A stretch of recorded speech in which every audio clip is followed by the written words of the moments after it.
A very good morning to you, our viewers. This is the Business for Breakfast. New faces, of course, but exactly. We are moving the train in the right direction. We are not trying to move away from the usual that usually happens on Fridays. We are talking business, and my name is Sharon Kalimula. On the other chair is Patrick Soko. We're standing in for Miriam and Prudence. Obviously, they're chilling with this cold weather. They're enjoying everything that has to happen with keeping warm, you know. So in this case, who is Miriam and who is Prudence? The usual host for this Business for Breakfast. So really, yes, so obviously they get. So you will be Prudence. Yes, I'll be Prudence. I'm Miriam. Because she's always sitting on that chair. But anyway, exactly. Welcome to eat. Thank you so much yet again for joining us on Friday as we delve into various conversation relating to business up until the hour of 9 or at least 8:30 earliest. Interesting. Well, as usual, the Camnet breakfast show for Friday is dedicated towards the business community. And talking about business, a lot of things have been happening, and we talk about the fuel increase. And this is a topic of discussion which we'll be requesting you, our dear viewers, to add your perspective on, considering that we had a slight increase in the price of fuel. But I also understand the factors that are leading to that, considering that the kwacha has not depreciated much from the previous adjustment that that was made. So, but they were also pointing out to say the landing costs necessitated. At some point, the Ukraine war. Yeah, you know, so all those things. So all those things. Now people are wondering. I think in one of the conversations I had with somebody, they were asking, so okay, what has happened to the Ukraine war? Because at some point when the fuel prices were increased, the reason that was given was no, because of the implications in the war, Ukraine and Russia war that is going on. So now that is no longer the case. They brought out another reason. So people are left to wonder what sort of stability are we going to create in the economic situation. I mean, this is what people want. But then with all these fluctuations, Patrick, there is a lot of instability. They are wondering when the country will be stable. At the same time, the funny part, Patrick, is that the inflation rates dropped. But then people were also saying this administration really doesn't know how to time, because there is no way you're going to increase the cost of fuel, at the same time reduce inflation rates, while they don't exactly reflect on the prices of goods and services, at least not immediate. You know, there's that confusion. That's production. So really, there's no change there. People are just thinking, say, are they manipulating figures? Exactly. On inflation. So that is our topic of discussion this morning: the fuel pump price increment and its implications on business. Looking at Zambia, we want to go that way with our chief marketing officer talking about business all the time. He hits the podium. Exactly, but business is also in tandem with the cost of production. Exactly. Because that's what determines how successful you will be as a country. Patrick. How competitive is Zambia. So just now we'll go straight to our first segment, which is the Health Corner. And we have Dr. Nkonde, who's going to continue with the topic of oral health. And we've been discussing this issue, quite an important aspect that we need to always make sure that we take care of. Just let's listen to what tips the doctor has for us. We'll be back on the other side. Stay tuned.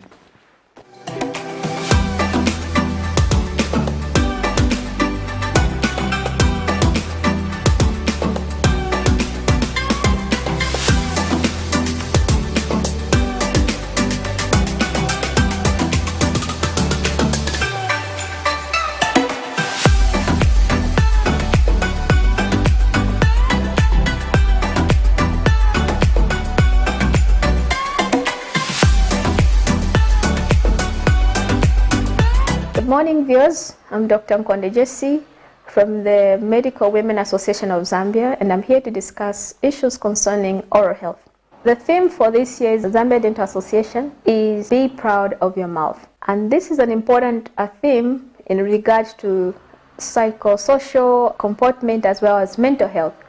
So being proud of your mouth means being able to function, to eat properly, to smile, to be able to be in good oral health. That is, to be able to integrate your oral health to your overall health. because having a low self-esteem as a result of dental caries or poor breath or bad breath can have a negative impact on our mental health as well as our social interaction. Therefore, it's important that we are proud of our mouth and take the responsibility that we check our oral health and visit our dentist regularly, so that if there is any recommendation, if there is anything that is unusual that we have observed in our mouth, can be taken care of and advised adequately. So some of the consequences of late presentation is that there is advanced disease, from simple condition to complicated conditions, which become very expensive for institutions as well as individuals to manage, as it might require more examination and more diagnosis to arrive at what the condition is. Therefore, it's important that individuals and as well as healthcare providers be able to encourage and put an emphasis on early presentation and as well as early management of oral conditions, which can range from dental caries to oral malignancies as well as gum diseases. So it's important also to note that late management of oral condition has a negative impact on the well-being of an individual, as it might predispose them to a lot of stress and a lot of emotional turmoils, which might affect their overall health, and that is a negative impact of poor oral health. Thank you so much for today, and see you tomorrow.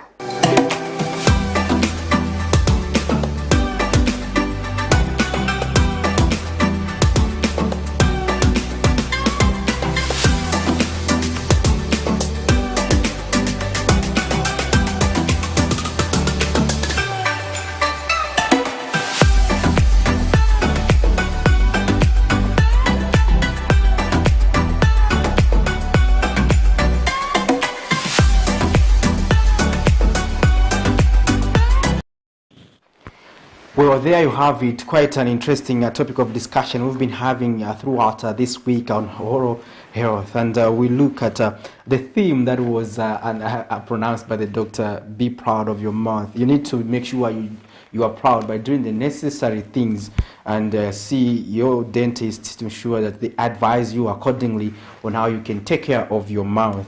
Indeed. Because it is key, especially in giving you the right confidence that you need, especially when you are talking to colleagues. And so when you laugh a lot like me, so you really need it's only by the grace of God that you know we managed to survive through this weird dental. Until we had the dental. But the golden gap. Yeah, the gap. Yes, the gap. They say people the gap means a lot. It brings attraction. And yes, so, it's sexy. You know, whatever. Things. Yeah. I know you were trying to avoid. I don't believe in that. I know you were trying to avoid that word, but it's just a word, Patrick. Anyway, you don't have to bite your tongue for that. So anyways, Patrick, I think, you know, the part of oral health, really, like, be proud of your mouth. Like we mentioned, I think we talked about it before we even started the program. Like, people need to have their teeth checked, including myself. Exactly. I will go there and have they are done. Yes, before they are completely done. Before I fail to chew my beef. Yeah, you and your beef especially.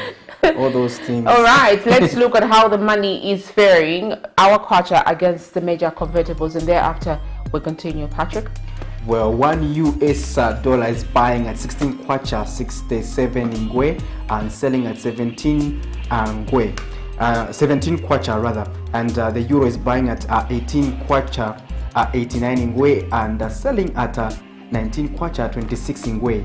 We have the great British pound buying at 20 kwacha 27 ngwe and selling at 20 kwacha 67 ngwe, and the one South African rand is buying at 1 kwacha 2 ngwe and selling at 1 kwacha 4 ngwe. So basically these your money markets, they vary according to the bureau which you are referencing to, and the bank as well. So according to the bank where we get these stats from, this is how the kwacha is trading.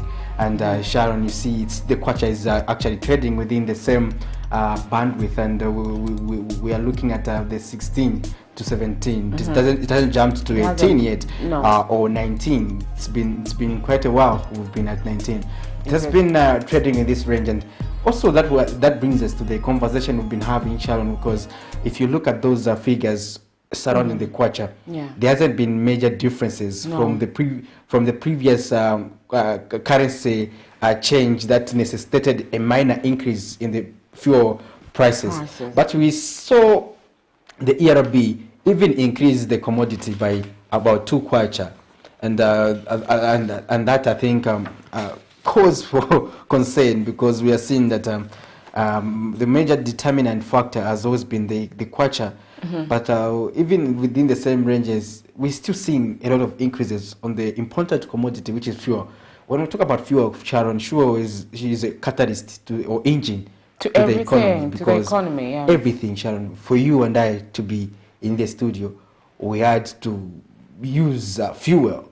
And you can imagine the way things are moving. I'm still imagining myself going back to the bike, because yes, actually that's the environmental friendly, and I want to encourage you to do that. Yes, that's what I do. But usually the debate has always been the same, you know.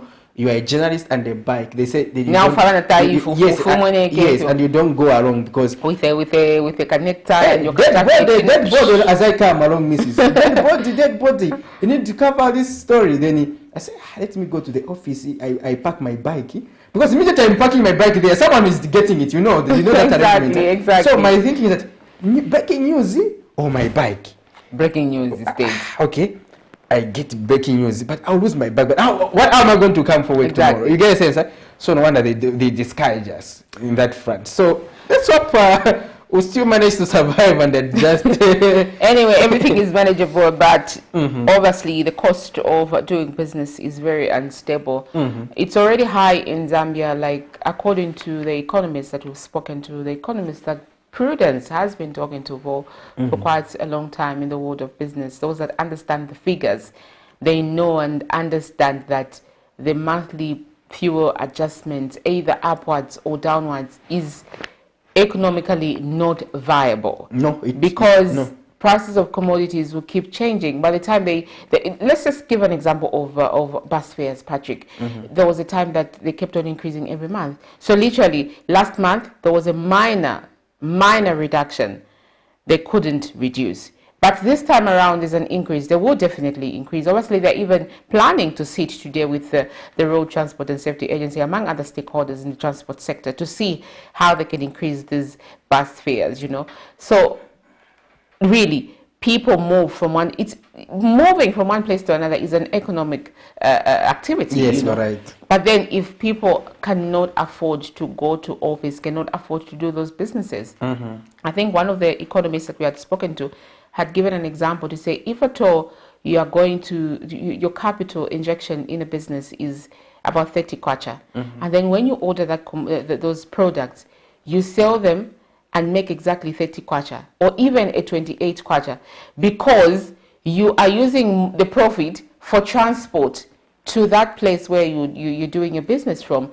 It's not economically viable. You are literally making a loss, you know. Yeah. At the end of the day, at the end of the day, you just wait for transport. Exactly. So is that what we want? If you calculate every time commuting, your by profit bus, is 18 kwacha. You use that for transport. You and I did the story. It should have been even Prudence, where this vendor sells stuff in the street and everything. So he was telling us to say, I sell my things, but at the end of the day, do you know what I do? I have to walk from the central business district to Kabanana, because if I get on a bus, it means that the same profit has been chewed. But now you can imagine now, Sharon, walking from the CBD to Kabanana. That's quite a distance, and you are reaching home. You are tired again. 04 in the morning. You need to wake up. You do the same thing. So at the end of the day, people are now getting restricted to get on a bus because it has become expensive. And you know, that's why if you see other countries that are developed, Sharon, they use a two-model system where you have the public owned transport sector, as well as privately owned. So you do a duo, because this is in order, for example, if those people cannot afford, there should be some buses that are run by the council that are subsidized. For example, where you are still able to pay a 5 kwacha, you reach Chawama. You still have to pay 5 kwacha, you reach to Kablonga. Those who can manage, they still go on the private arrangement and pay the 15 kwacha, because not everyone else. That 15 kwacha, Sharon, is the budget for households, for a meal to survive a day. So if you think someone can spend 15 kwacha on getting on a bus, that is not true, especially in these low income areas. So only a few privileged citizens are able to afford this kind of expense. These are the adjustments are just way too much and above. Because believe me, in the next 2 days, the bus fares won't be the same. Yes, so that cost again, you can imagine now. What does it take? Because 15 kwacha, people buy 5 kwacha soya pieces, 5 kwacha meal. In the 5 kwacha, they buy tomato and everything, onion and salad. That's small sachet with top salad as well.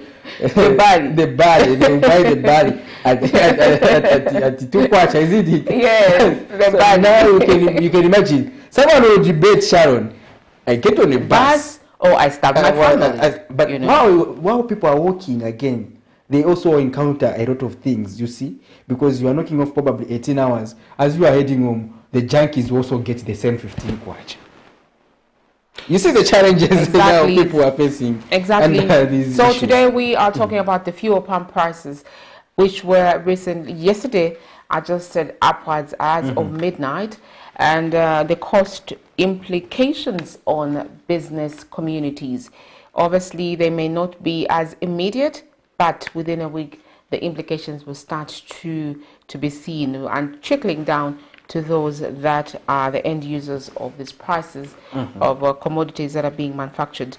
Obviously, the president and his government have been talking about expanding the manufacturing sector, but with such implications on the major ingredient to these manufacturing industries. What does it mean for a country like Zambia? For now, though, let's look at some of the stories that made headlines yesterday. As we zoom in, a story from the Democratic Party, and it reads, there was a near punch-up between the Democratic Party factions as the two groups clashed at Lusaka's Woodlands police station, where they were reporting each other on account of perpetuating tribal remarks. The group led by Judith Kabemba claims that prior to the August 12th general elections, when the party presidential candidate Harry Kalaba declined to join the United Party for National Development Alliance, saying there was no way he was going to allow a Tonga to be a president. And Justin Konge says they reported Mr. Kalaba for peddling tribal remarks against President Hakainde Hichilema and the Tonga-speaking people. But Mr. Kalaba earlier reported the same incident against those accusing him of peddling tribal talks and dared the police to arrest him if he uttered any tribal sentiments. Let's look at the story filed by Patrick Soko. Everyone else thought matters pertaining to the Democratic Party, DP, were being settled in court.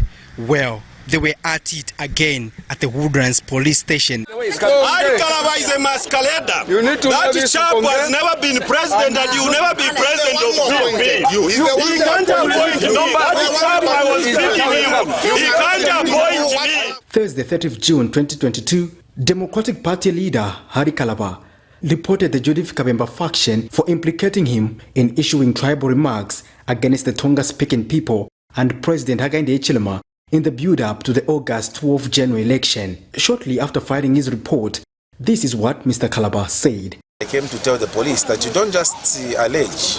He who alleges must prove. So if I spoke like that, I came to challenge the police to arrest me, because hate speech in this country is an offense. So if they don't arrest me, then it means the one who was speaking yesterday was the one who was propagating and insinuating hate speech and must be also arrested. Because one of us should be arrested somehow. There's one who was promoting hate speech. And definitely it is not myself. These are matters of national importance. I'm running for office of president.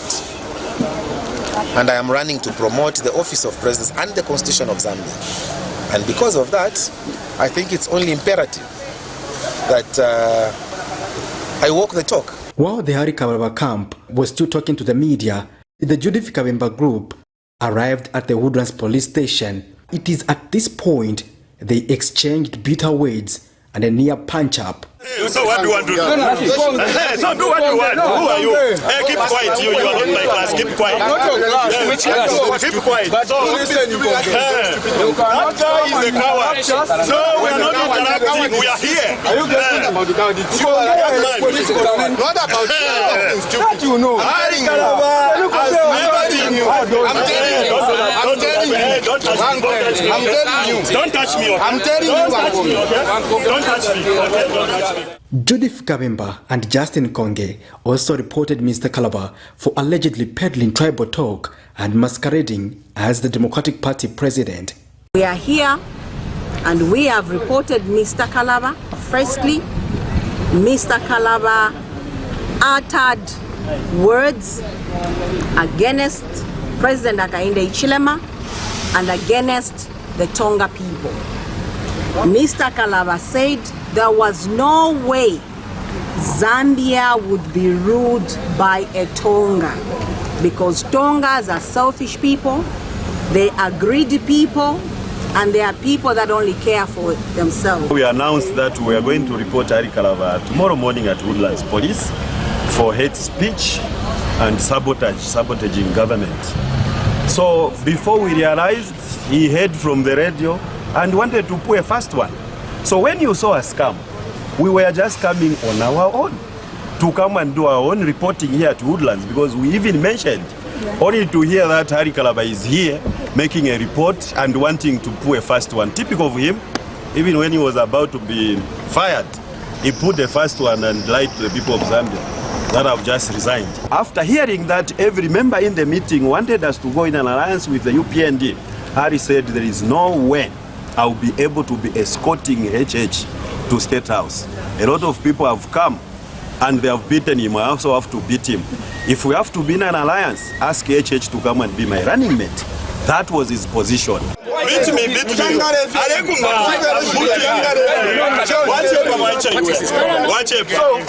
Yes.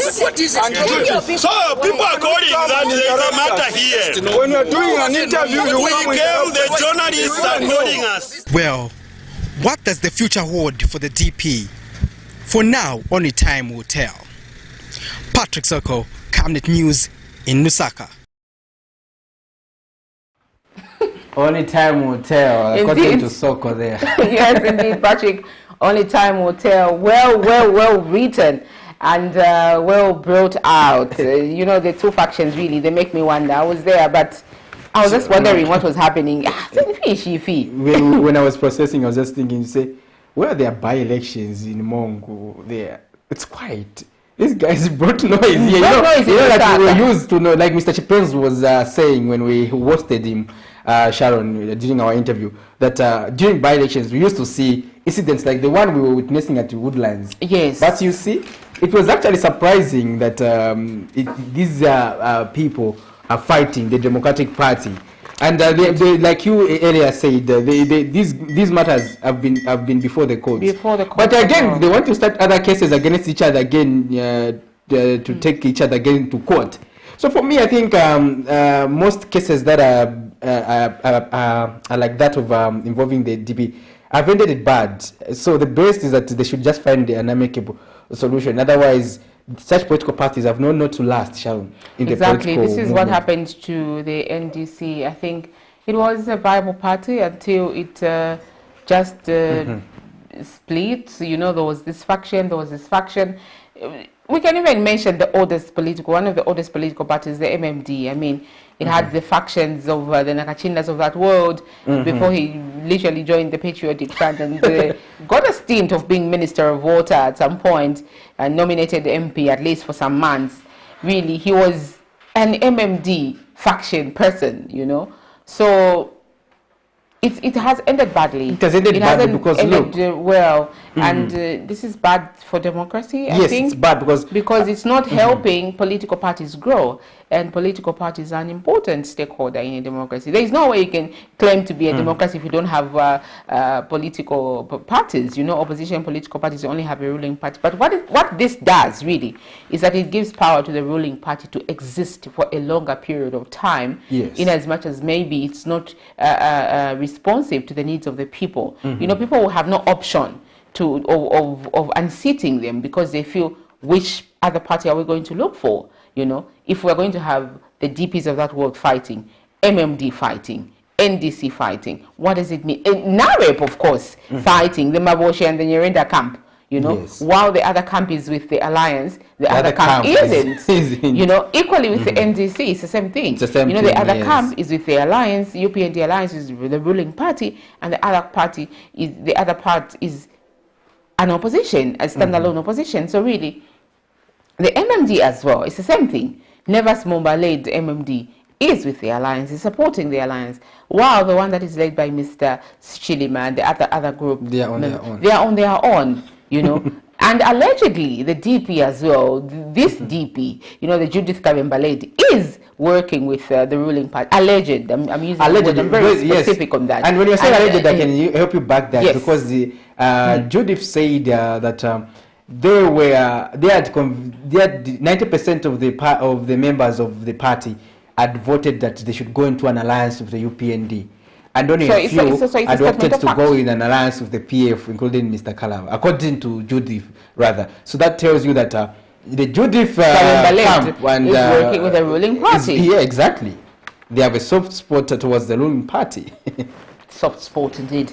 But anyways, lest we forget, our conversation this morning is focused on business, the fuel price increase and its implications on business. You can call us and send us those text messages. Let's get talking on how this is going to affect your way of living at a household level, as well as on an industrial level. Later on the show, we will be having a guest on set to talk about the implications on the fuel price increase.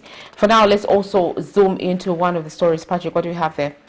Well, Patriotic Front Information and Publicity Chairperson Raphael Nakachinda has charged that the opposition in the country has continued to suffer at the hands of the Speaker of the National Assembly, Nelly Muti, whom he accused of siding with the ruling party, rather. Mr. Nakachinda, who appeared before Parliament Committee on Privileges, issued the remarks in the media, alleging that the Speaker of the National Assembly is biased in conducting the business of the House. He says it's unfortunate that Parliament is something private citizens to be appearing before parliamentary committees for opinions expressed outside Parliament. Well, this is the second time he's appearing before. Yes, this is the second time he's appearing before the committee, and I don't know. Let's listen. Let's look at this clip before we start giving our opinions. We have continued to suffer at the hand of Parliament and Madam Speaker, simoning us as private citizens to be appearing before parliamentary committees for opinions we express out there. We have advised several times that first of all, Parliament, presiding officers at Parliament are not above reproach. And the citizens of the Republic of Zambia, including myself, we are bestowed with the right and freedom of expression. Good afternoon, sir. Good afternoon. They don't allow interviews here. Since when? I have been a member of Parliament here expressing themselves in the precincts of Parliament. No. It's done already. It's done in terms of what? Only the MPs are allowed to. This is the kind of attitude that has come for the first time during this Parliament. Where are your cameras? Good. Take a video of him. Why? This attitude of beginning to make the People's Assembly become sacred. Sacred of what? That we cannot even speak on our own assembly, in the premises of our own assembly.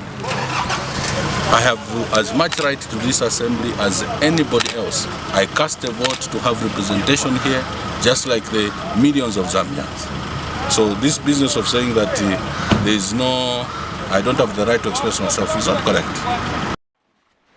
Well, there you have it. Quite an interesting story from the Parliament grounds there. We had some police officers, Sharon, preventing even us from trying to enter the Parliament building. I don't know why they were so excited yesterday. Yeah, because for us, luckily, we also had press pass. So they had no other option to curtail us from accessing the facility. But again, that's a public place, just like the court. Parliament. So don't film around these premises? So we film around the Parliament because it's a public place. So as long as we are not we are not in the chambers, and in the chambers there are guidelines that are given to us when filming. So but that was what transpired at Parliament building, Sharon. And Mr. Nagachinda is appearing for the second time, right? Yes, the first time was also appearing pertaining to matters that border on issues pertaining to the Ministry of Water, which he was leading back then. Indeed. Okay, let's pick this call and see what our callers want to say. Hello, good morning. Hello. Good morning. Please speak up. Good morning. Good morning, madam. Yes, tell us your name and where you're calling us from. I just want to contribute one or two things. Where are you calling us from and what? Good morning, madam. No, the topic is good, but I will try. I'm calling from Shamba, Mr. Manikoma. Okay. Please go ahead. Shamba, madam. Yes, go ahead. Go ahead. Yes.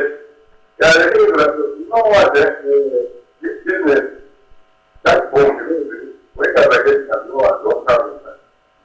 Where can I get lower salary? So for that, business can go up, the fuel pump prices going up every day, every now and then. This was for one to have to at least go ahead with the business. So what I'm trying to say is, the Minister of Labor should do it like that. No, we can't. So I want to high minimum wage just in the country. Now, what I'm saying now, business is here for more. So, want to, if you have a look, I'm going to get a better responsibility here. How do you think business to me? Right. Thank you, madam. Bankoma, before Tamla, mwaba msekta nshimwe. Mwaba msekta nshimwe.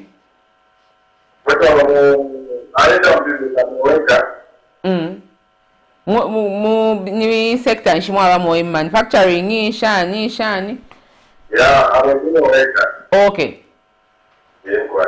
Okay, I hope now won't nani kani labor.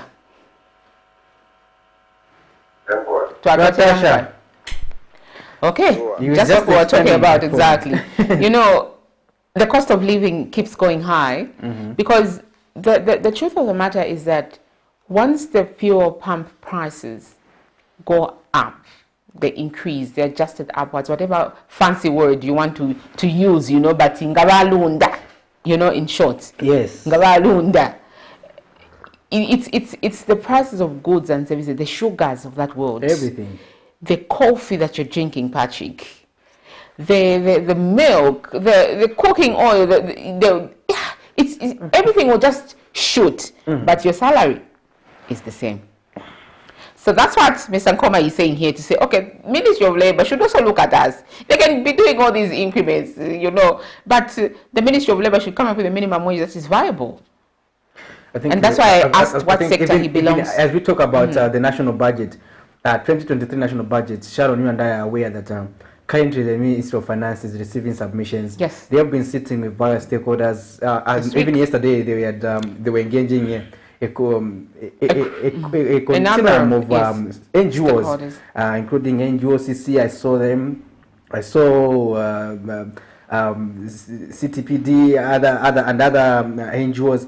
But now, Sharon, the concern that comes is that are we going to see the price, this cost of living, consolidated with better wages? Because, like our previous caller stated, that the salaries remain static. And even President Ichirema, Sharon, there's a story that we can play today. it is as fresh as yesterday. You remember that story? We talked about it. The fuel story we did. That's the president's statement issue. Why are you smiling? What did the president say? He said that has gotten you to smile this much. He was measuring the barley's and said, "Oh, people cannot be subjected to this." And he was also concerned to say, "Wow, the price of commodities has been increasing. Our salaries have been static." Exactly. Even the civil service, the increment would only, for example, be 1%, 2%, 3%, 5%. But the cost of living is increasing at a faster rate. At 20% rate. So now you see, so you would find that we'll be running an economy which condemns most of its citizens into perpetual poverty, as opposed to uplifting citizens. Because at the end of the day, we are at a time when we have most foreign direct investors who are capitalist. Their preoccupation, and according to research that has been done by the labor movement, is that they think of profits and not the plight of workers. So these capitalist tendencies, Sharon, tend to affect the workers, the viability of the labor movement, because at the end of the day, you'd find that the same capitalist investors would collide or collude with the government by pushing some donations here and there, claiming to be doing corporate social responsibility at the expense of huge profits. Yes. Then at the end of the day, when people are querying to say we are not getting much, you find that leaders are not paying attention. Yeah, but how much that donates? How much that and so you know, the way compromise them. If we start asking them, they may not contribute towards our COVID-19 fight. Abnormal donations. So all those things tend to affect the economy. But if we are not careful as a country, like I said, Sharon, we may be running an economy which everyone else cannot survive. Indeed, we will look for that story, Patrick. When we return after this short break, we will play that story. Remember, this is your show, and today, Friday, Business for Breakfast, the show is dedicated to the business community, and therefore you can call in and send in those contributions via our social media platforms. And we are talking about the fuel price increase and its implications on the business community.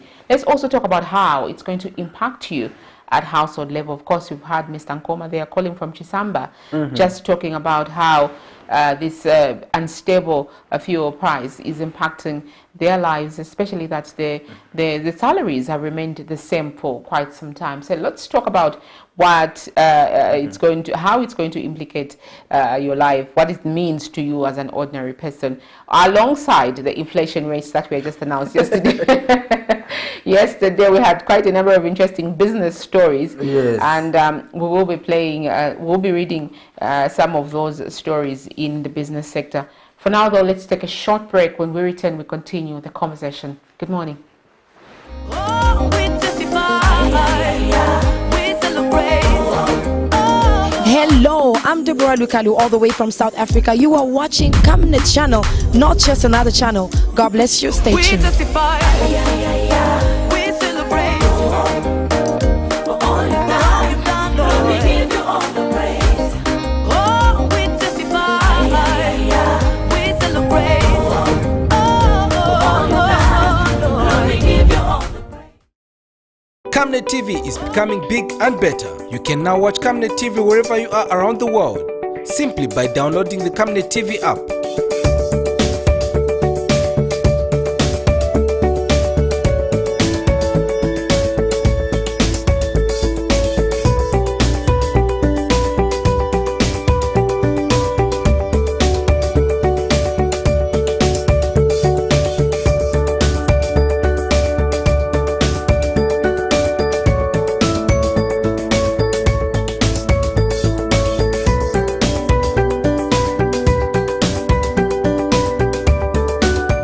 With Camnet TV app, you only use less bundles. Camnet TV, not just another channel.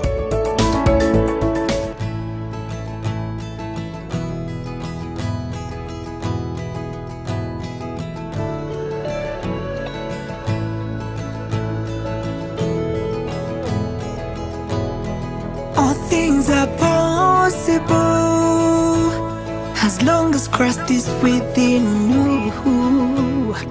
All things are possible.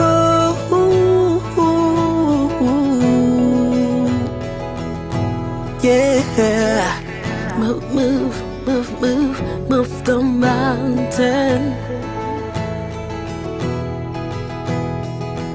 Move, move, move, move, move the mountain. All things are possible, long as Christ is in you. All things are possible. You can move the mountains. Oh, yeah, you can move the mountains. Oh, yeah, you can move the mountains. Yeah.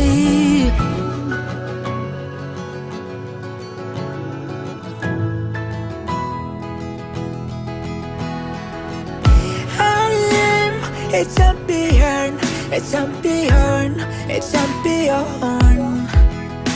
For I know that has some power that raised Christ from the dead.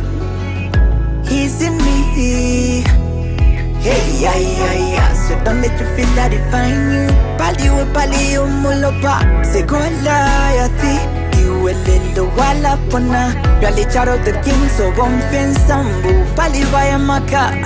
We mutisiga ikalila fikufyo alanda uyulesanga wa mupila umwe obe and I let it go. All things are possible. Welcome back. This is the Camnet Breakfast Business for Breakfast, and on set we are joined by an economist, like I mentioned earlier, who will help us discuss our topic this morning. For now, though, let's just refresh our minds, because this is where our topic is based on. The Energy Regulation Board announced the upward adjustment in fuel power prices for the month of July effective midnight.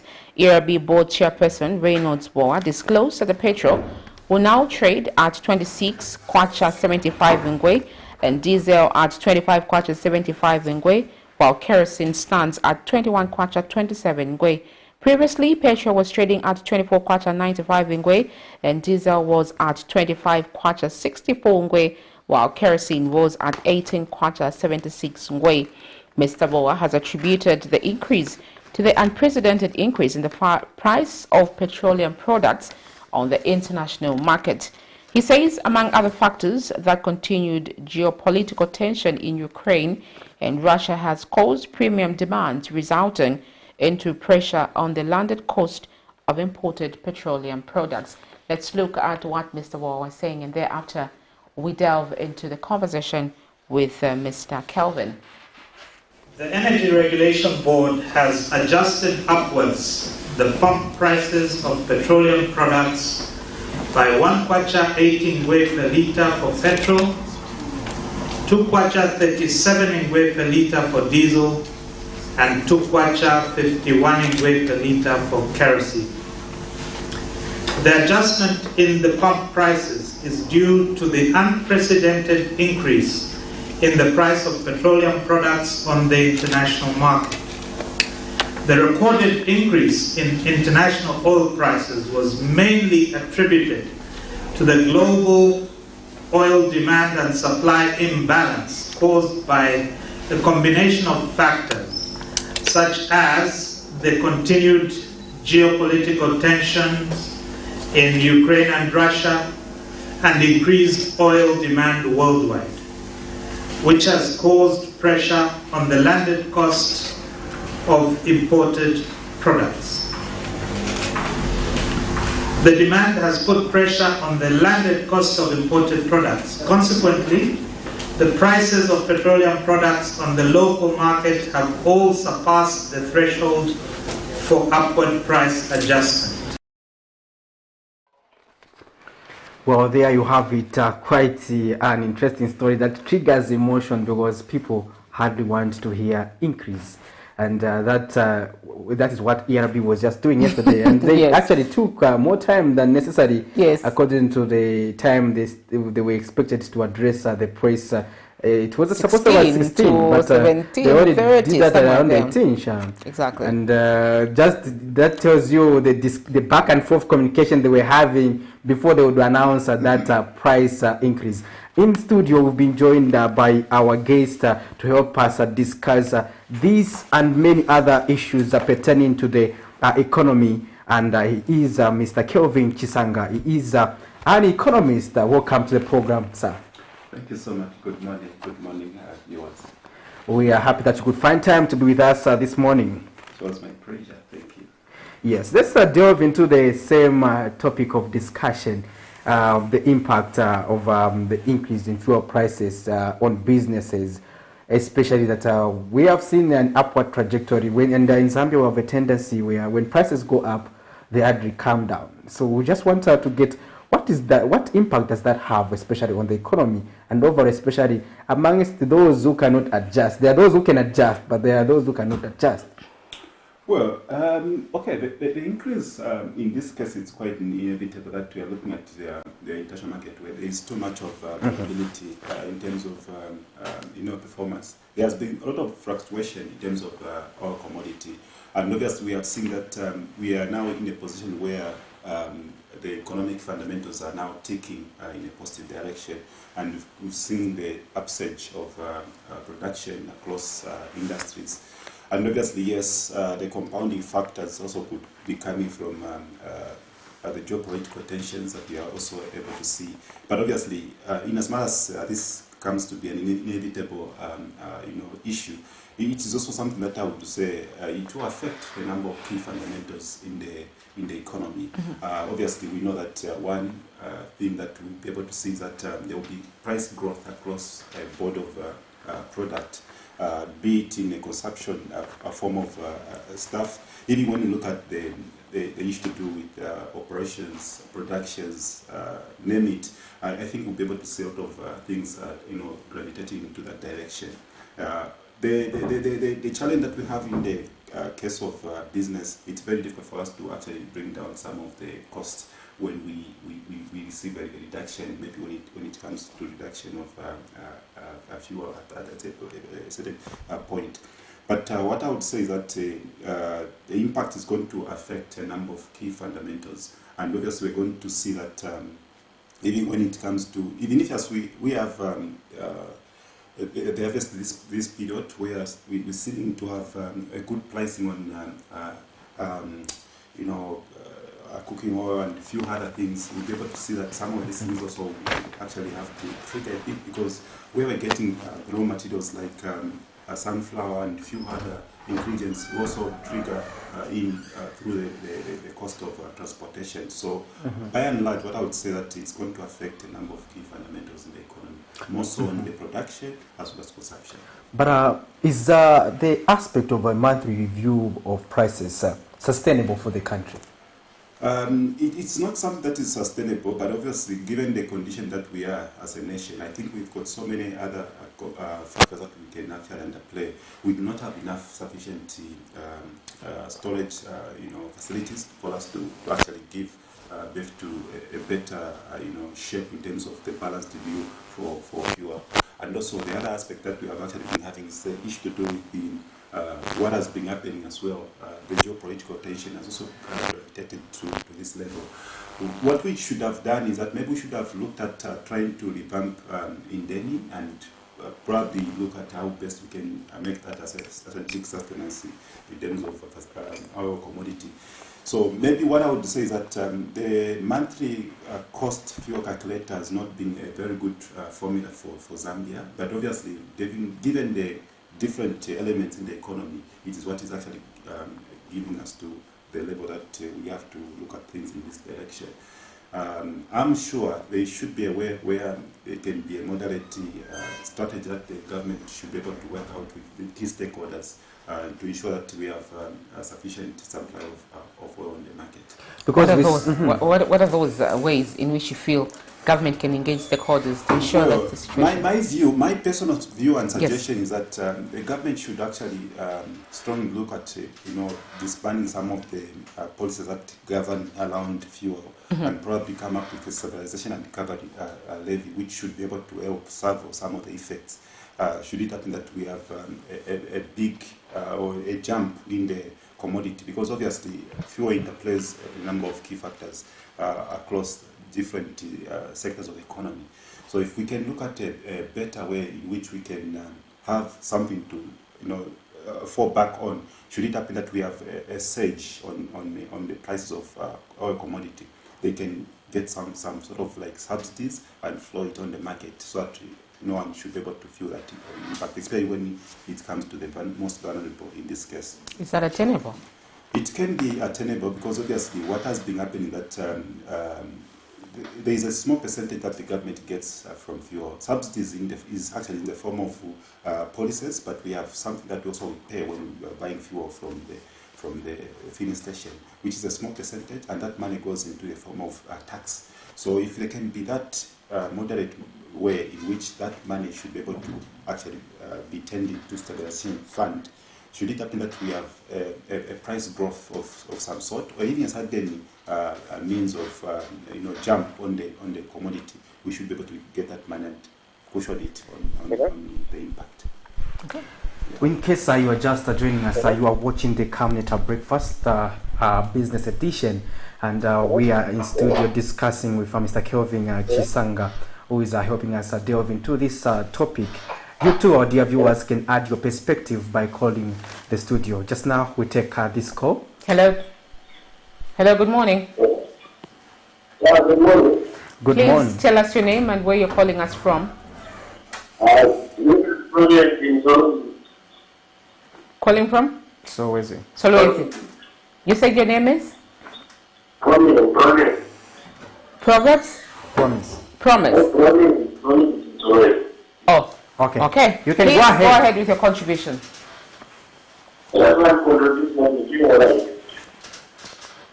Sorry? The more the few of us have, the more the implications of doing business, and most of the providers and doing business have. That's unfortunately not so a continuing going up like this. The salaries remain the same, but the bill is going up, and the prices of goods also go that. So my suggestion was, let's release 2023 budget. The voters should also consider the minimum. I think that's my question. Thank you. Thank you so much. Mr. Chisanga, would you like to comment? Okay, if you look at the Employment Code of 2019, as also one of the biggest factor which we have not given a lot of dynamic view. If you maybe preview to just understand the context which I'm trying to come up with this. Yes. If you look at the way COVID-19 came, it came with a lot of impact, and of which at some point we saw how this employment law really disadvantaged the employers, and also really disadvantage also the workers as well. So there is a need for us to look at a balancing view in which we can devise some of these and probably try to see how we can trigger production when it comes to employment code. What I mean by saying this is that the employment code of 2019 has a different perspective. In fact, I would need you people from the media to actually look at it and probably create some discourse around this, because what has been happening that the employment of 2019 gives a lot of potential to the employees compared to the business owners. So there's a need for us to look at how best can we bring this element of having different discussion around this, because what I'm trying, the reason why I'm trying to say this, or is it because we're an employer? You're an employer, and you feel your rights are being infringed upon. In as much as I'm an employer, but I'll tell you the issue is that sometimes it also becomes difficult for certain laws to actually favor both ends. What we need to do is that we need to start to find a balanced scale when it comes to certain laws, so that we are able to negotiate. Like you were saying, the wage bill. If there is that balanced scale, meaning that you're able to go to the employer and talk to say, look, my salary is remaining the same. But the moment you talk about issues to do with salaries, already you are disadvantaging yourself. Yes. So that's what I'm speaking from that context. Exactly. Because what we have like this moment is that we do not have a special way in which we can talk about issues to do with the salaries with our employers. And we do not have also a special way we can also try to, create some discourse analysis of some sort in this regard. So there is a need for us to actually look at how best can we bring this to a certain context so that it correlates with the cost of living. Because if you see, if the cost of living is going like this, then you say, sir, I wanted to see you, I'm having some struggle here and there. So is there a way we can negotiate my salary? I think those are the areas that I'm talking about. I'm not talking about to say favoring one or the other. I'm trying to advocate that symbiotic relationship. Yes, relationship. Yes. And Mr. Chisanga, there's also one principle of business I've learned is that for you to be well off, you must be selling something. Sure. This is because if you are selling something, you're able to put it at a price that you want. Yes. And that's what, for example, most employers would do.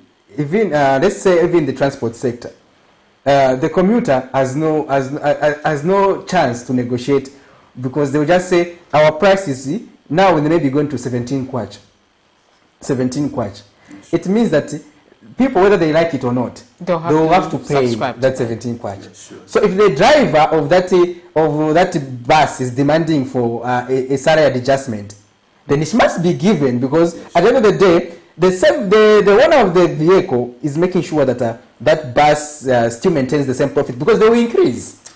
So now, in terms of service provision, it's also the similar model, Mr. Chisanga. Now, how can we ensure that... you see, that is what I was actually speaking in this context. Because what we have, he is making an outcry to say things are accelerating. Exactly. And the salary remains the same. So now, if we can have a standardization of some sort in terms of salary scale, it can really help and it will bring sanity to the industry, it will bring sanity to everyone. And even when it comes to the dynamic of changes that we are able to see, things will be able to work out very well. I also want to take you to an interesting aspect regarding the same fuel adjustment.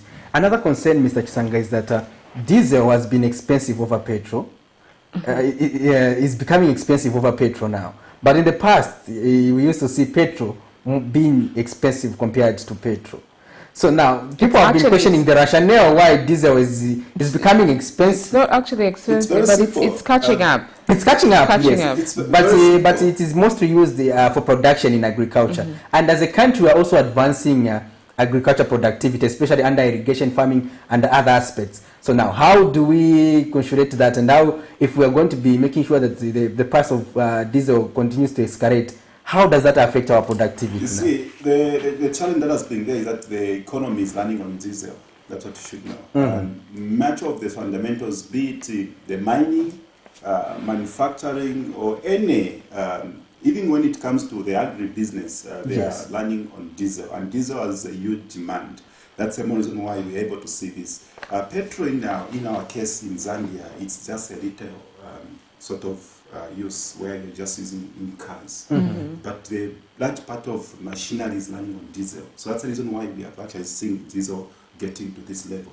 When you go to the mines, be it at FPM or Lubambe mine, Mopani, KCM, they're using diesel. And diesel has got an almost like 90% usage in terms of running the economic wheels or fundamentals. So the petrol comes in just as a small fraction of the commodity in the petroleum sector, and it's basically just on the retail side of it as well. Yeah. So no wonder you see that when it comes to diesel, diesel has got even two pricing model. It's got the wholesale as well as the retail. But with the petrol, it hasn't only got retail pricing.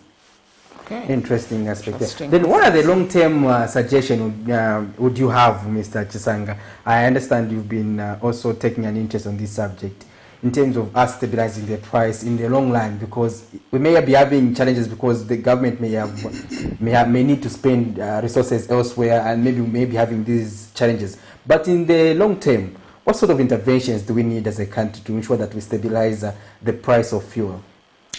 Well, as I hinted earlier on, I think there's a need for us to look at a strategic view in which we can bring indemnity to life. Perhaps looking at somebody with a lot of liquid in terms of cash investment or capital investment, trying to ensure that at least that facility comes back to life. Or if not, then there must be some strategic oil reservoir that we need to actually come up. Of course, even as much as we look at the previous government, they tried also their best by putting strategic, tanks like Chipata, Mansa, and here in Lusaka, which is actually a commendable job. I think what needs to be done with the current government, also they just need to look at also a view in which they can put a similar, strategic tanks, maybe storage in the southern province, northwestern, and also trying to beef up some more so in Lusaka, because Lusaka's got high consumption. We are talking of a population of close to about 4 million as we speak. And Copper Belt has also been one of the biggest, market for consumption. But although it's not sound economically as per se, but obviously we just need to put some few instrumental policies here and there. Yeah, so what we need also to do is that we need to look at how best can we bring the concept of diversity in terms of petroleum as well. We've heard of biofuel also, which actually has been a pilot project in December, and a few others. I think it's high time also we get to have a speed on the electrical cars as well, so that we reduce some usage, because obviously I would be very frank to tell you that with the concept of electromobility that we are now seeing, where copper is being used to manufacture batteries for electric cars, we've got a span of less than 25 years to stop using fuel at the global level. So it's high time for us to look at how best can we bring a sentimental mix of this machinery as well. Let's start having also electric cars in the next 10 years from now. But are we doing the right thing, especially in our management of our copper as a country? When you look at, we do not have, for instance, reserves for our copper, where we just say we are mining for a reserve in readiness for the future industry, or we are mining for value addition, but we just allow everything out of the country. See, the challenge is we do not have any copper reserves in Zambia. Yes, we have reserves on gold. Yes. Obviously, yes, gold is a quite convertible, commodity which we can actually, in fact, if anything, our reserves now has been beefed up to a point where we are trying to look at something substantially good with the use of gold on the card. But what I would say is that, yes, in terms of the mines activities, we haven't done so much. And if anything, we have messed up in a number of ways when it comes to where we are right now, as we see that copper is actually selling in a very good, super cycle period.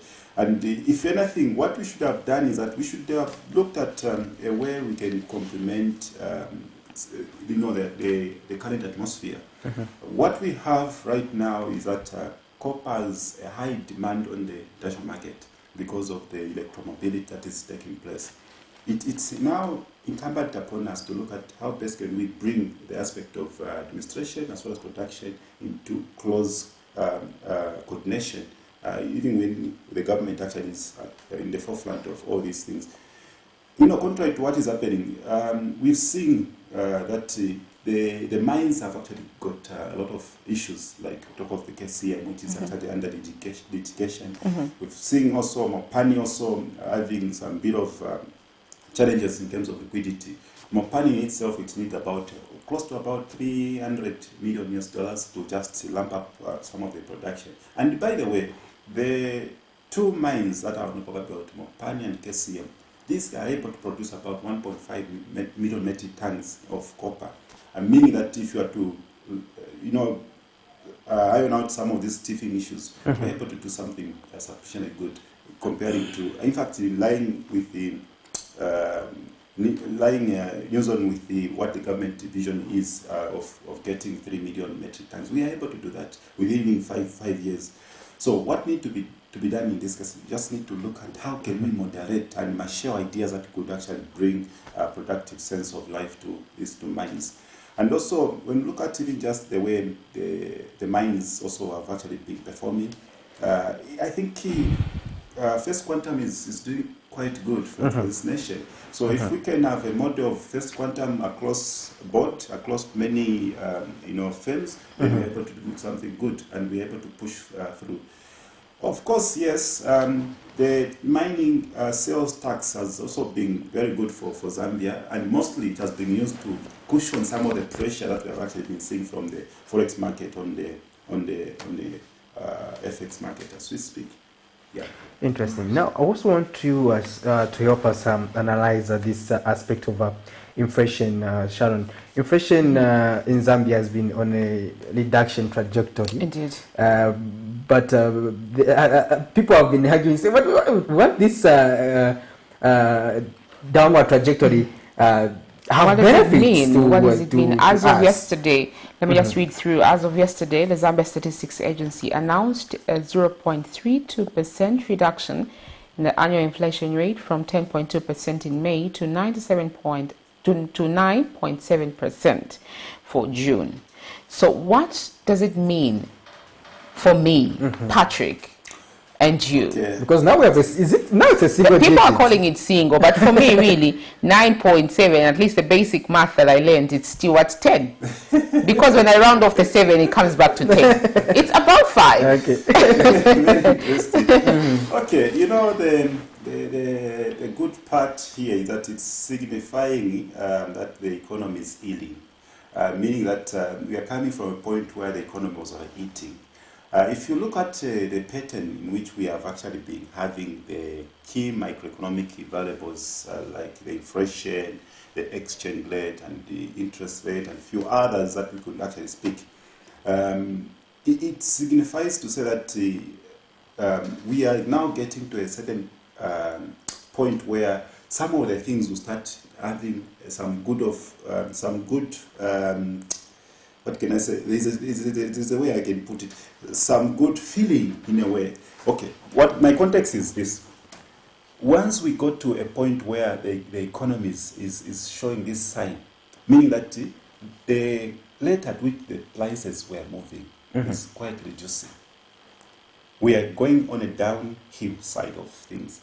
If you look at what has been happening for it to actually gravitate to this positive feedback we are able to get, we've got mandate policy rate at play, which has actually given birth to this positivity. We've got also the exchange market also performing in a stable condition, also giving birth to all this. Then we've got also the government side of things. Their policies have actually remained consistent. There hasn't been that fluctuation in terms of certain things. So all these are compounding what we're able to see. Well, we may talk of it not correlating with the prices.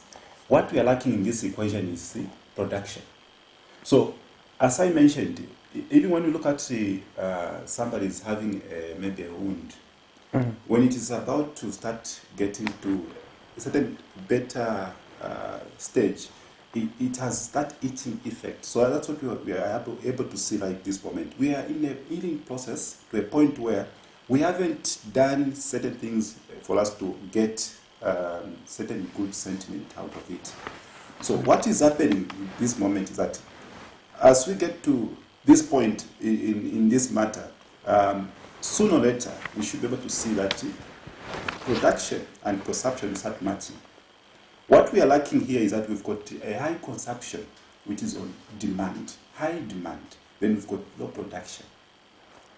So aggregating to all these elements like the inflation rate, the exchange rate, and also the government policies, the Bank of Zambia interventions and all those things, these are helping, they are invisible. So what we're able to see is the visible part of pricing, which is actually on high demand.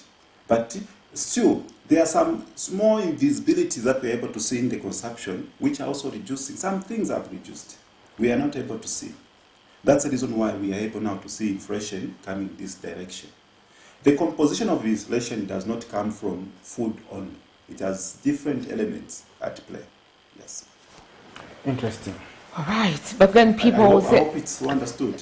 Somehow, Yes, but you know, we always, when we look, I think probably we don't understand what actually even inflation means. Yes. In most cases. Maybe can I in just most emphasize? cases. I would love to emphasize on this one. Inflation does not relate to price reduction. Inflation relates to the speed at which the prices are moving. For example, this lick off. If you see this product 3-4 months ago, the rate at which this price, the price of this commodity was moving, was at 15%. So now it has reduced at 9.7%. So meaning that at least the speed is not there.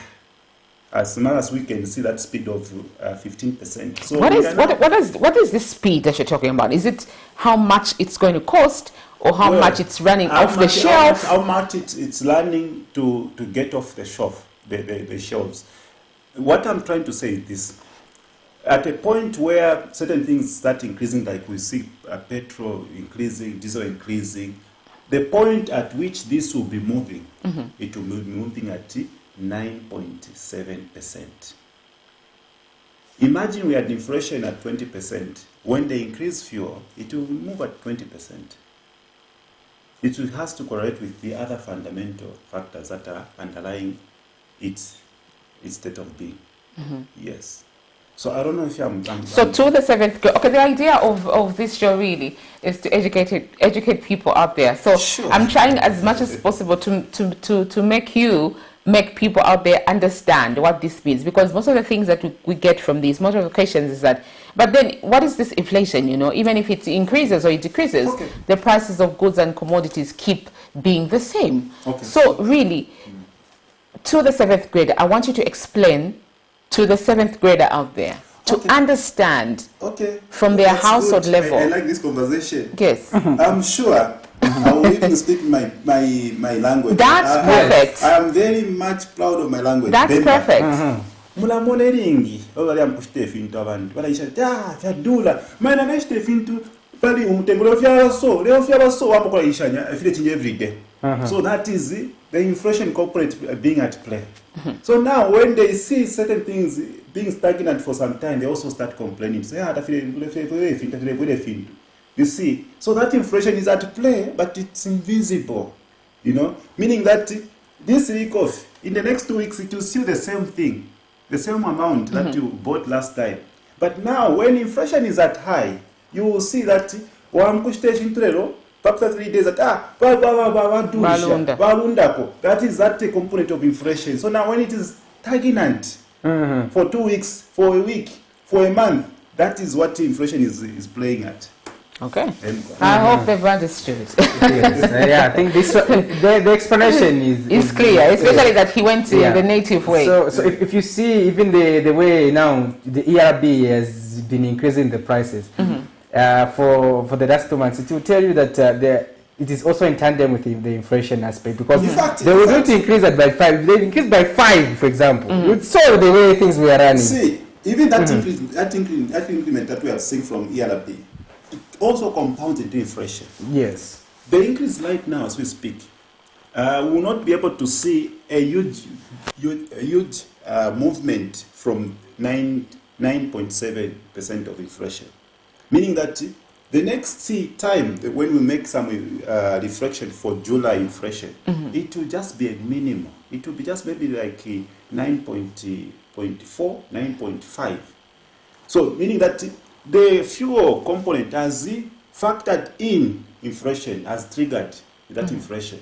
But if there was a reduction, we would even see inflation going to exactly the projected policy corridor of 8%. We can achieve that very quickly if there is no increase on the fuel. But since there is increase, we will not be able to go directly to the projected 8%. Yeah, it will not actually happen right now because of certain things that are happening, because of all these increments that we're able to see.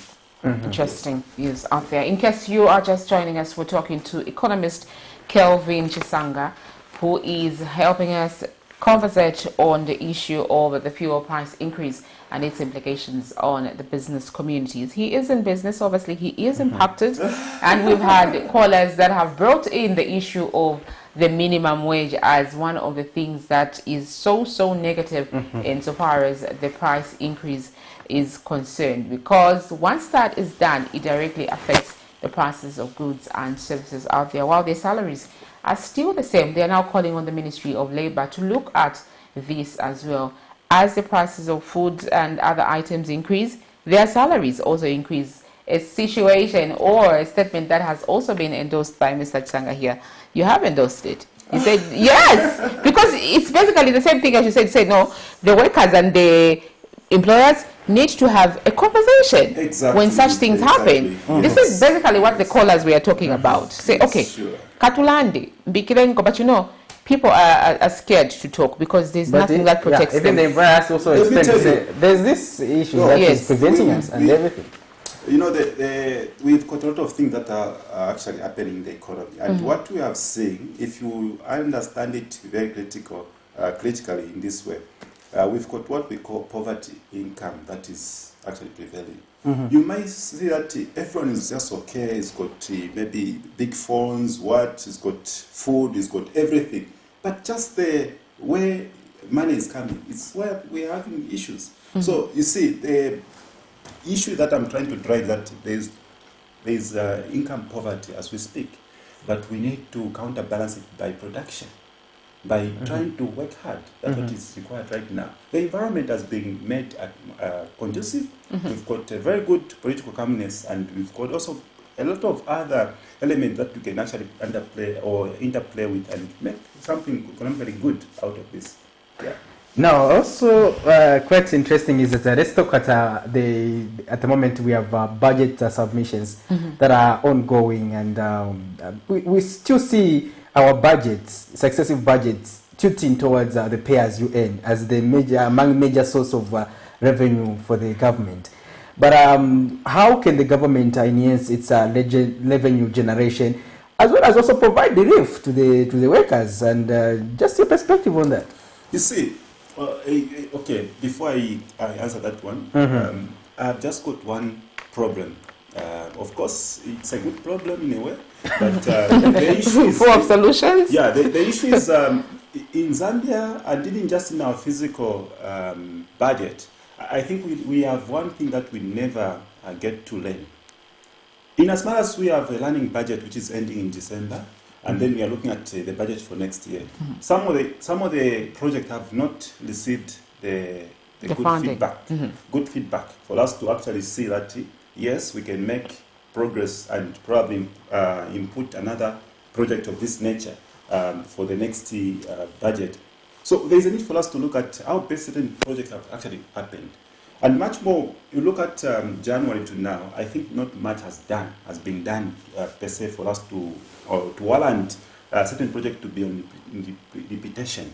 So there is a need for us to look at how best certain projects have actually performed for us to actually venture into some similar projects. So coming back to what you were asking about, what we can do as to avoid burden, placing so much burden on the taxpayers. You may be privy to know that Zambia's tax base is too small.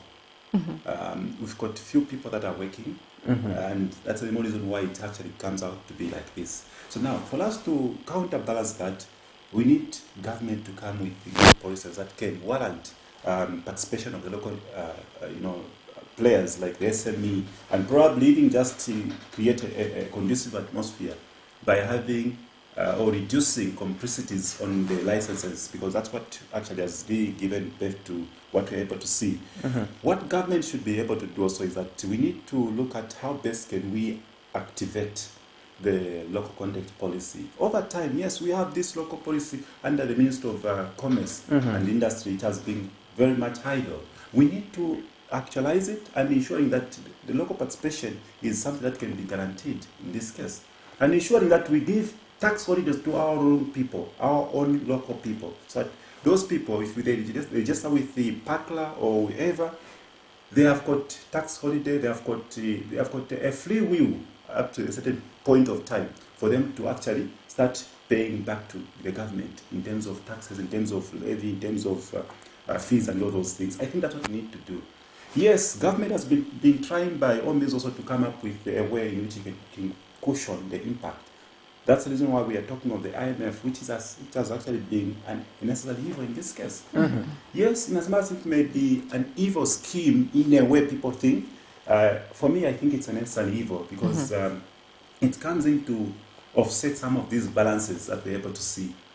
Obviously, we know that the economy over time has been overheating, and we've had a situation where we contracted the very toxic, bilateral financing in the form of euro bonds and few other, commercial loans. I should put it, because obviously those are non-concessional loans, which almost in the similar with the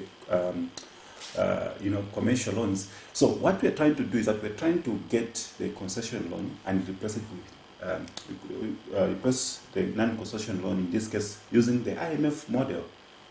Even if the IMF model failed in one or the other, I think this time can be a good try, because obviously what we have seen that they will give us a bit of a time for us to actually start making some commitment. The euro bonds, whether you like it or not, it has a multiple people involved into it. So even negotiation becomes a very difficult situation. Right now, as we speak, we are supposed to make bullet payment in September. And we need to make sure that the economy starts working very well. We have been failing to service some of these debts because the economy has not been performing very well. And much more now, it's got even effects of COVID, effects of a few other things that we're able to see. And even much more of what we're able to see, the oil actually drives the economy. It's what is actually in the center. That's the reason why, even at some point, the attention now is being drawn so much on oil prices, because it's a center piece of everything in the economy. So what we're trying to do is that I think the government need to look at how best can we bring the element of also local industrialization capacity. Obviously, yes, that has been a talk of the show. Let's not look at getting the foreigners to come and industrialize our economy. What we need to do is the local people should start producing, should be manufacturers. Then that way, we'll avoid capital flight in terms of dollar, issues. Because capital flight in this case has been one of the biggest issues. We may speak of what is happening right now. And this is my concern. I think I should even appeal to the Bank of Zambia to say that there is a need for us to look at how best can we avoid capital flight through the Bank of China here in Zambia, because that's why we have issues as well. The participation of Chinese, where they have got even accounts with the Bank of China and they can flight, dollar out of this economy, it's what also gives a lot of worry on our side. And what we need to do also, we need to find a way in which we can, create a strong link for dollar to actually start coming to the nation. We are not in a good position. Of course, in as much as it may be a good model for us to cushion some of the impact regarding the dollar supply on the market through the central bank, it's not a sustainable model. We need to find a way in which dollar should be flocking to the nation through other sectors of the economy. Where we are having dollar just comes through mining as the biggest factor, it does not give a lot of goodwill for us. Even when you look at the issue to do with importing much of what we see in supermarkets from South Africa, I think that has also created an instability on the forex market. So what I'm trying to say, all these compounding together is what now giving a shape to where we are. In the compounds like Kanyama and Kamanga, a few places, even in Charleston, even in other places like here in Ibex and Kablonga, we've seen the Rwandese taking center stage of using, getting to have shops. Okay. Then Zambians were sleeping. And then those people, when they make a little kwacha, they go and change dollars, and they take the dollars out of this country. So this is what is actually giving birth to what we're able to see. So now what we need to do is we need to start participating. Some of the industries should be reserved for local people. You know, not where we have every Jim and Jack coming in the form of a foreigner, learning a pottery, learning this. I think we need to, the government should start looking at all those. Yes, I understand it is something that we call liberalized economy, but we need also to safeguard people's industry so that we're able to look at how best we can advance this country. Go to Zimbabwe, go to Ghana. Local context has been emphasized, and local people are participating in the industry. We have got billionaires in Zimbabwe. No matter how bad it is, they are billionaires. We don't have billionaires here in Zambia. If we have, maybe one or two. So we need to look at and billionaires. And they'll make headlines throughout so the month. We need to look at all those things. If we find that billionaire. Yes. But anyways, Mr. Sanga, you've mentioned about local participation in the sector. One of the things that has come out is that there's a lot of foreign dominance. And why is that these people come with readily available capital and they're given incentives by government, while the local people are not given those incentives and maybe they have limited capital. What is the lasting solution to that? You see, that's about the reason why I'm advocating strongly on the local context policy should be activated. And much more now with what even Minister of SME.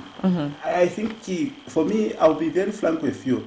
The issue of Minister of SME and Commerce, there is just a narrow view that one can make to differentiate. So there is a need for us to look at how best can the Minister of SME be seen to actually work according to the way it was formed. Because I've never, as an SME, I've never heard of anything Minister of SME is doing, apart from Commerce. Maybe Commerce has overshadowed Minister of SME. Or so maybe they don't know what their mandate is. So we need to look at a best way we can, unveil some of these ministries. We are still in the confusion state. Yes. Whether should we exist as a ministry or should we exist as a department? Those are the concerns because they don't even have a flagship program. They need to have a flagship program. They need to have a website. Others have also argued to say, we need to go on their website, find the information. Like, for example, what he's saying about Zambians participating and taking over from these Rwandese, for example. An SI can be developed under the Minister of SMEs where no foreigner should be allowed to own a shop, especially in these residential areas. So Zambians should be able to run those affairs. And what that do is that Zambians have something to do, and that's but again also, in as much as I'm supporting Zambians, we are also lazy. Yes. Because you see, our friends wake up at 6 hours. They are in the shop. They will knock out 22 hours, but in our case, it's at 16 hours. We lock the shop, and between 16 and 20 hours, that's a time when it is demand, driven. That's when people want to, to sleep and go and have a beer, go and, meet this. So I think also we have a problem. So we have to do those mindset change issues as well.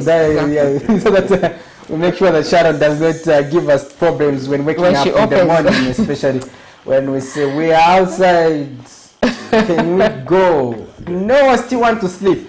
Those issues have to come to That's just when someone is given a contract, the first thing that you do is to buy a BM or Lamborghini. Yes. To be seeing that she has money. It's a 4x4. As an SME does not do that. Does not do that. I will tell you. Sometimes I even park my vehicle to use a bus. I can show you. I can tell you that I will park my vehicle to use a bus because I'm trying to build up something for myself.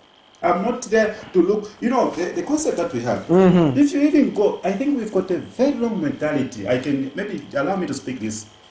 If you go to Canada, you go to UK, you find a minister getting on a bus, going to Parliament. But here, I don't know what happens. So you have got that's this mentality. We always want to see ourselves like driving. It's a form of living well. Yes. Yes. I think that's what we need. Even when somebody is walking from here to Kabulonga, somebody will think to say, that one is important.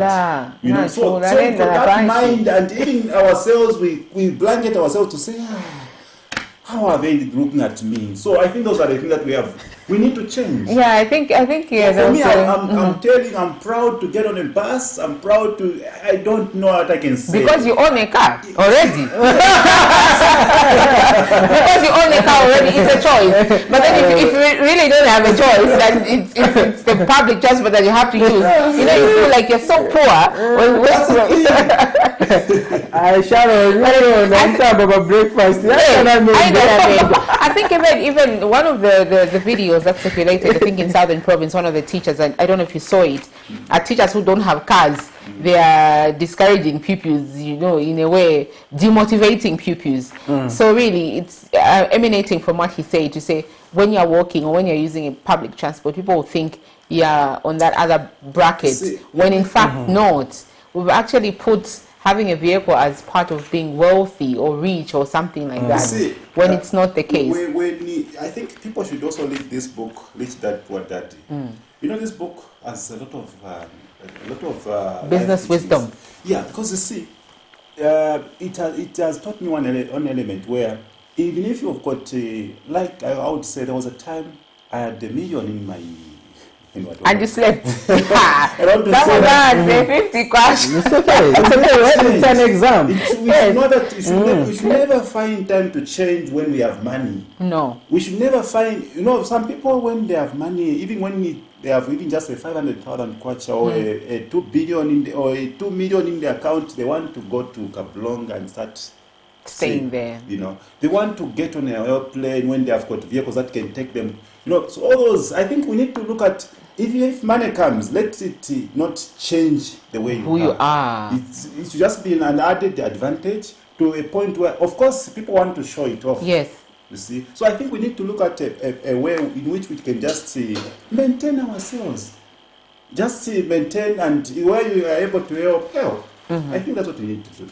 Indeed. So as we conclude, Mr. Chisanga, your final remarks insofar as the fuel prices increase, the prices of commodities, and your general perspective of the inflation. Just to encourage the people.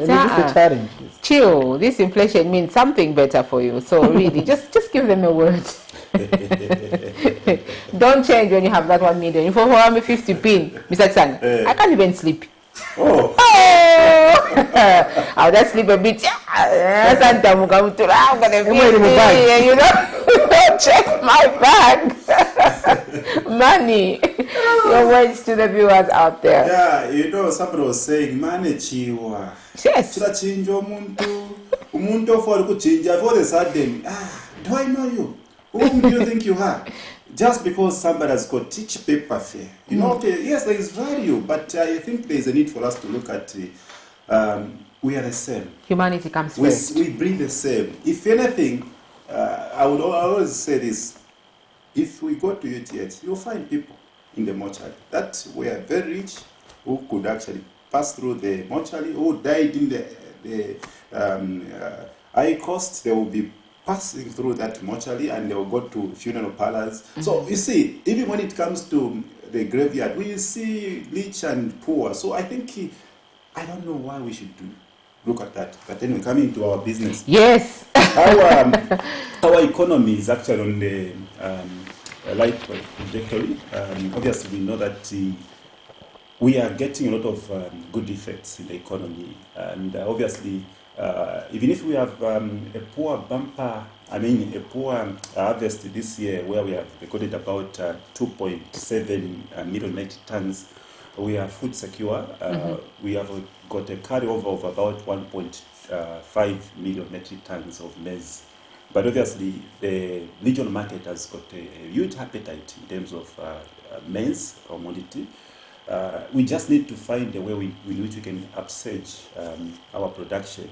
And if you look at even just Zambia and Malawi, I think Malawi, as much as it may be small, it's beating us in terms of output. And also, if we look at the demand for maize in Zimbabwe, we're talking in the range of about 400,000 metric tons required to actually sufficiently go up to December for Zimbabwe. And even when you look at Tanzania, so has been looking at, not Tanzania, Kenya, has been looking about 540,000 metric tons of maize for them to actually sufficiently feed the nation. And even when you look at soybeans also is doing very well, and I think we just need to look at how best we can go into agriculture. We can basically make Zambia out of agriculture. We don't need to depend so much on the mining. I think those are the things that I need to emphasize as well. Then when it comes to the inflation, we actually have to see that inflation will continue going downhill, owing to a number of factors. But obviously the upside key factor that we're able to see is fuel cost, as well as the cost of electricity, which of course the electricity has been given good attention right now. It hasn't received any price growth, but we are likely to see this because obviously the cost of study is what is actually delaying all this processing.